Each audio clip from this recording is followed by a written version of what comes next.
Hey y'all, welcome back. If you're new here, hi, my name is Fee Green, or you may better know me as the Green Nymph. By day, I'm a full-time graphic designer who works on board games, and by night, I'm an illustrator and merch maker. And today, we are going to be talking about my first time tabling at AnthroCon last year in 2024 Artist Alley. This was my first con where I was committed and serious about tabling. I learned a lot, and I would like to share that with you. I don't claim to be an expert, but maybe this video can help anyone that is looking to table as a brand spanking new first-timer looking for any amount of info. And any of the resources I mention here, I'll put the links in the description below. Now let's get into it. I am not new to the furry fandom, community, or even this con. Years ago, my friends and I would go every year prior to the global panini. We stopped going in 2020 though because of the lockdown, and reasonably so. But after several years passed, you can imagine how much a con like this has changed in 5 to 6 years? And let me tell you, it changed so much, mostly the number of people attending, which has been expanding at rapid speeds every year from what I hear and see. Oh, and also the way they run Artists Alley has also changed, but I will get into that. When trying to get into Artists Alley at AnthroCon, you first need to register. For Alley specifically, they hold a raffle, and you can pick the number of days you want to enter to attend. It's usually best to pick all 3 days because your chances become much greater to get in on said days. And worst case scenario, you can't attend a day, you are allowed to opt out without penalty. This is because there's a wait list, and if any artist doesn't show up on their day, they are scheduled, someone from the wait list is allowed to take their place. But I want to back up a second so I can explain where I was at before we actually get to the convention. I've been working on my art in a more serious way starting in 2022, with the idea that one day I would like to work conventions or festivals. I spent a lot of time researching and working on how to launch my online shop, which I did in 2023 via Etsy. The link's in the description if you want to see some stuff. I'm always adding to it and working on it, so keep checking back for new goodies I want to bring to you. This very small and respectable shop was up and running when I wanted to apply for AnthroCon Artist Alley Lottery. I know I've heard other artists talk about some conventions that will do a first come, first serve for Alley, but that's ripe for abuse mostly with AI art. It almost goes without saying, but we do not support AI art, at all. It's a zero tolerance party up in here, okay? Some conventions don't look over their applicants thoroughly enough to spot it, which then excludes other real working artists from taking that spot. Thankfully, I don't think AnthroCon permits or allows any AI art, so that's a plus. Even though I did hear some rumors prior to the con that could be a thing, it wasn't actually there from what I saw. But having an online shop before I applied, I think honestly helped. It gave my application some legs as opposed to not having any presence selling online. But let me preface, I don't think it's necessary, just helpful, especially if you have reviews that can back up your credibility that you're an honest seller.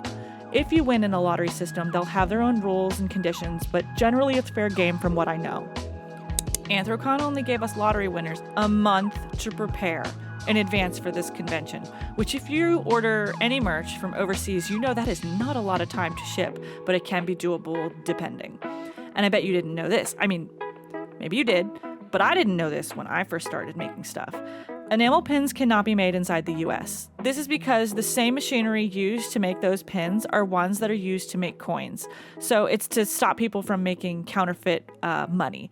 A lot, if not a majority of your enamel pins are going to be made in China. Even if you outsource them from places like the UK, they are usually contracting people in China to make them, from what I know. Thankfully, I had already started creating work to have a small pile of things to sell. If you have the ability, try to have a small batch but decent pile of stuff you can offer before you apply. Because rushing to make everything in a month is going to make you want to rip your hair out.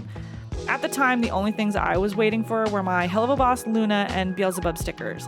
And they came in 3 days before we were supposed to leave. The whole time I was waiting for them, though, make no mistake, I was panicking.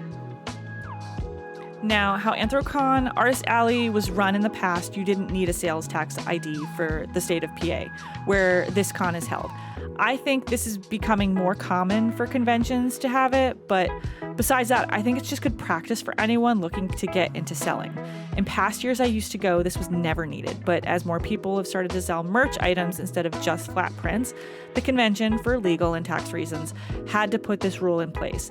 And depending on how much tax is taken out, you might need to raise your prices accordingly so that you're not eating that cost. And it's important to remember that some counties will actually charge a different sales tax amount, so definitely do your research beforehand. Unfortunately, you can't just be an artist selling your stuff to the greater public without proper forms in place. I know. It's not fun, but it's better than the alternative of the IRS coming after you.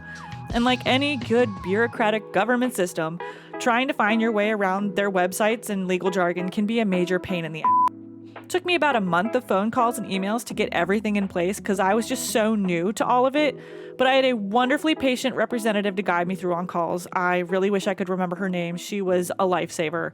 None of it was truly hard per se, just exceptionally time-consuming as a person who had never done it before. Maybe this is a way for them to weed out anyone not genuine about it because the sales license costs nothing to get. You just need to pay taxes on whatever money you make. You should also be thinking about how you're going to set up your table. Generally, if you plan to table frequently, you may want to invest in a tablecloth or table runner, or even both.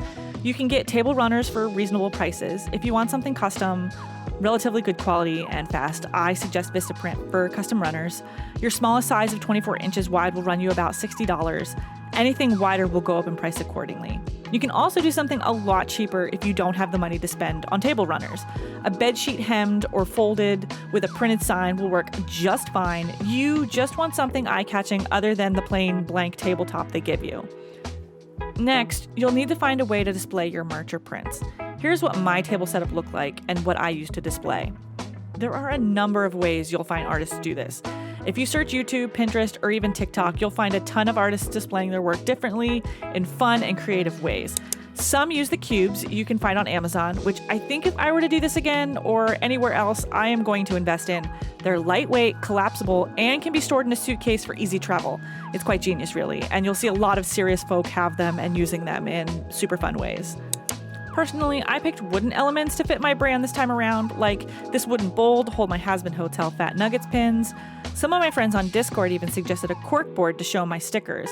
I actually really liked this because I didn't need to worry about people trying to swipe stuff since it was tacked to the board. The board was pretty inexpensive too, at just the right height. And the rules, we weren't allowed to go past 15 inches high, although I did see some folks trying to squeak by with some pretty high setups. Be careful if you don't comply with the rules. They don't even technically need to give you a warning. They can just remove you from the con. Try to stick and know the rules. It just makes it a better con experience for everyone, and I wanted to be extra careful, so I even printed out a hard copy just to have on hand and refer to. When designing, you want to use as much real estate vertically as you can. It helps keep your product at eye level for better visibility at a distance to attract customers. Because I didn't have a ton of product to go big vertically, I stayed mostly flat with a few vertical stands. It fit my needs personally, and I think it looked pretty good as my first table. But as I come up with more products, I will need to consider expanding vertically more with those cubes I mentioned. Some products that I had multiples of, like my pins, buttons, and prints, I left multiples on the table. Risky, I know. But my stickers, which I think are more easily concealable, I only had one on display. When people would pick up a pin, print, or button, I made sure to watch them very carefully without trying to stare. You think it'll never happen to you, get stolen from, but you do need to stay vigilant because it can. I was always maintaining my table to make sure nothing went missing. It's easy when all you have is half a table to work with, but I know for bigger vendors, it's not so simple. Making yourself a spreadsheet of how much product and what you're selling it at will help you keep track of how much inventory and profit you make at the con after you're done selling, and compare the amount of product you have left over along with your profit. Try to have a booth mate with you for extra eyes and hands too. Maybe a friend will be willing to help you out, or if you're able, you can pay someone to help you. They can help you get food or watch the table for bathroom breaks. I was super thankful my husband Guppy helped with any breaks or food runs I needed. But if you can't get a booth mate, try and be prepared to pack a lunch if they allow it. You know, some cons won't allow you to bring any food onto the con floor, even if you're working on it. Leaving your booth unattended, even if a neighbor says they will watch it for you, is risky. Just because you can't expect your neighbor to have eyes on your stuff as well as their own when they're trying to make a sale.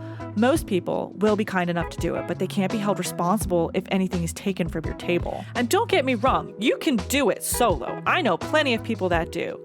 But cover your booth and lock up any super valuable loose merch you can, and put up a be back in 10 to 15 minute sign so anyone that does come looking for you can come back later. That was part of our requirements for AC in the rules, so I printed out some signs beforehand. You got to protect as much of your stuff as you can. Investing in a lockbox for your cash and valuables will also do you wonders.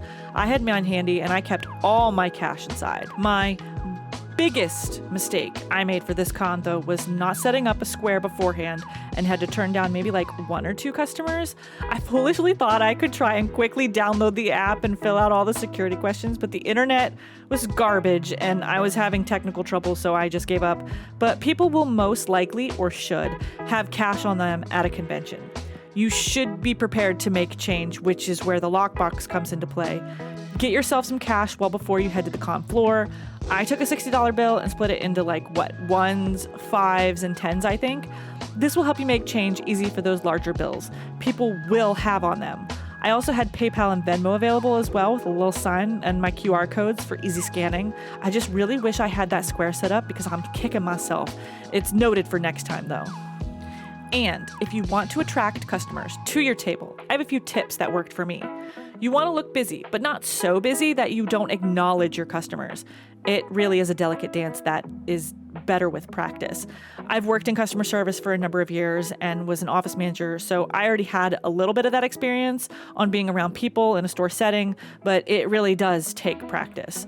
I had my iPad and was working on art while occasionally looking up with a friendly face, smiling or waving or greeting anyone that walked by. Try not to get discouraged if people aren't immediately coming to your booth. And always try to have a good attitude. It will take you so far in life. Even if you're upset, you may not be making as many sales as you would like. Sulking or looking like you don't want to be there will deter customers faster than you may think. And it can unfortunately put a bad taste in their mouths to where they may not want to come back to you.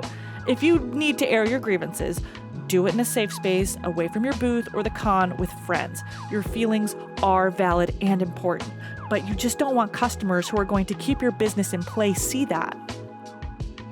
At the end of every day, we had to completely disassemble our entire setup. I think this might be normal for Artists Alley, but big vendors get to keep their setup installed overnight, just covered. We in Alley could only install as much as we could carry in a single tote, so no dollies, no big hauling objects. And our hotel was 3 blocks from the convention center, which is not ideal, but we were spoiled in the past, I think. Every year we ever went, we split a room at the Omni Hotel, which was close. But this time we hoofed it 22 minutes in total there and back. My body was actually pretty sore after the entire con. This year, our friend Stray entered us into a raffle for the hotels, and we luckily got in. Although Guppy bought one of our friends an air mattress because they ran out of cots. This has happened to us before with this convention and have had to buy an air mattress in the past. Be prepared if you have a few people to a room. A lot of us are doing it to save money, and so bedding may be scarce. A quick trip to Target or Walmart to grab something will be well worth it unless you're okay with sleeping in the tub or the floor. In the mornings, I'd wake up extra early to make sure I have enough time to get breakfast, set up, and just chill at my table. I know some people like to sleep in or cut it close, but I just don't find that worth the anxiety. I really just didn't want to rush to set up so I could deal with any emergencies with time if they came up. It was so physically exhausting walking that far and back every day with the heavy load, but I wanted to be there so badly, nothing else really mattered. I was just so thankful to be doing it at all. Oh, and before I forget, here are some extra items you should bring just in case of emergencies. Power bank and charging cables to charge your phones, tablet, or other devices.